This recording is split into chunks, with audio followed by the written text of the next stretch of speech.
Hello, it's Jim Hutchins for the Jerusalem Connection Spot Report for this week.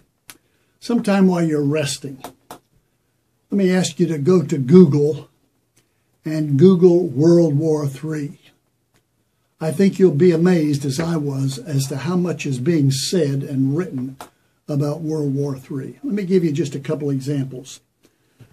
There's one by John Galt. This may be the name he's just writing by. John Galt was a character in Ayn Rand's book Atlas Shrugged.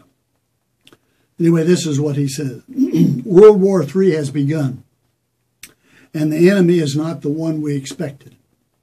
America and the Western world are facing danger they have never faced before. Our enemy is not a country or a government. We're fighting enemies who hate us so much that they're willing to kill themselves in order to kill us. This war puts our conventional military forces at a serious disadvantage.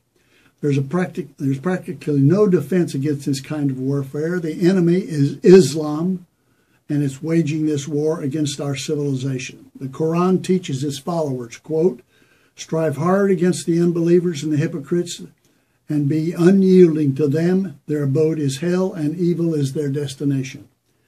He goes on, if history is any guide, religious wars have been the bloodiest in human history. The contention that all wars eventually should end may not be applicable at this time. This one is different, with many generations of Islamists willing to kill themselves in order to destroy infidels. It may take generations and centuries to end. At this juncture, it is impossible to know how it may end. Our president and the left, living in a politically correct universe, refuse to recognize the magnitude of this danger. They see appeasement as a panacea and insist that acts of terrorism are perpetuated by extremists. Islam, they say, is a peaceful religion, and the majority of Muslims are law-abiding citizens, ignoring the fact that peaceful citizens celebrated the 9/11 attacks from West Bank to Jakarta to Detroit, Michigan, and the USA. The left is also ignoring numerous reports of imam inciting crowds of hundreds of thousands of Muslims by calling for the destruction of the United States, Israel, France, Britain, and other Western countries.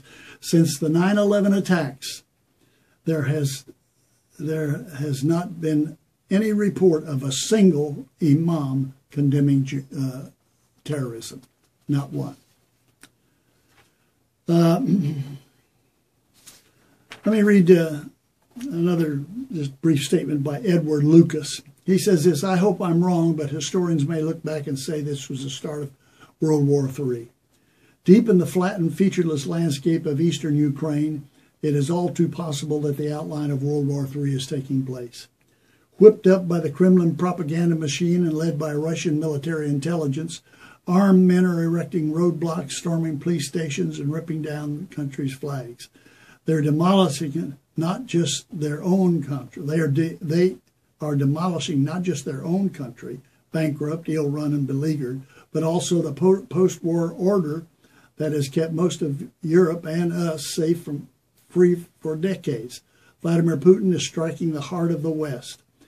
We are soon to face a bleak choice.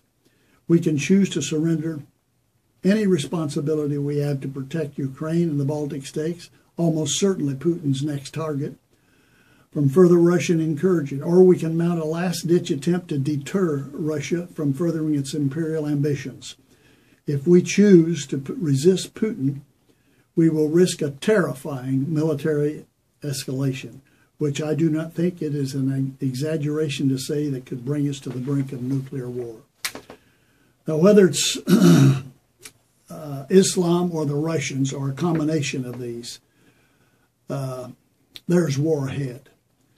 But I want you to keep in mind three passages and look them over at your leisure.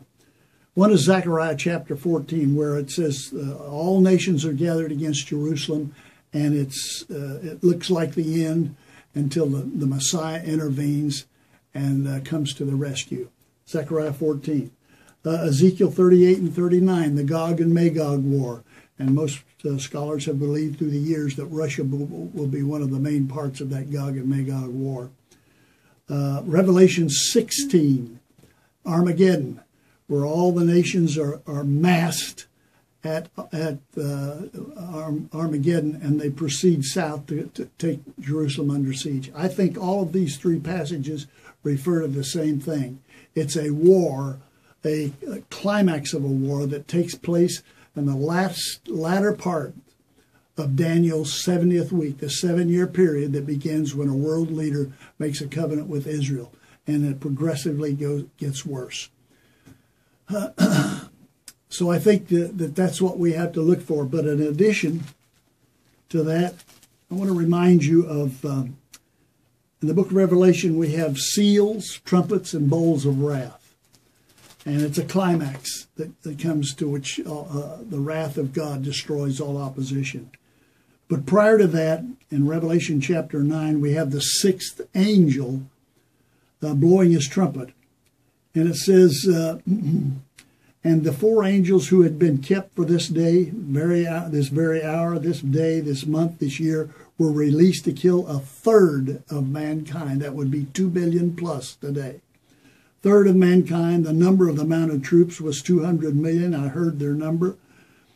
1/3 of mankind was killed by 3 plagues, fire, smoke, and sulfur that came out of their mouths. That has to take place. 1/3 of mankind destroyed.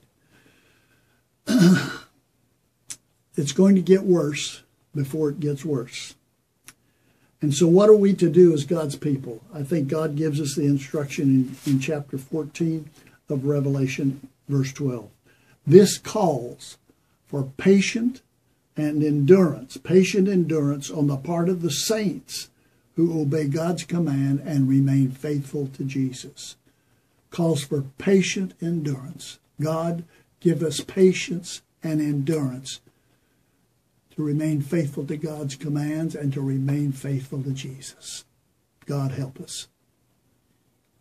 Till next week, Od Ki Yavo Shiloh, until Messiah comes. God bless you. Yavareka Yahweh, God bless you, and God bless yours.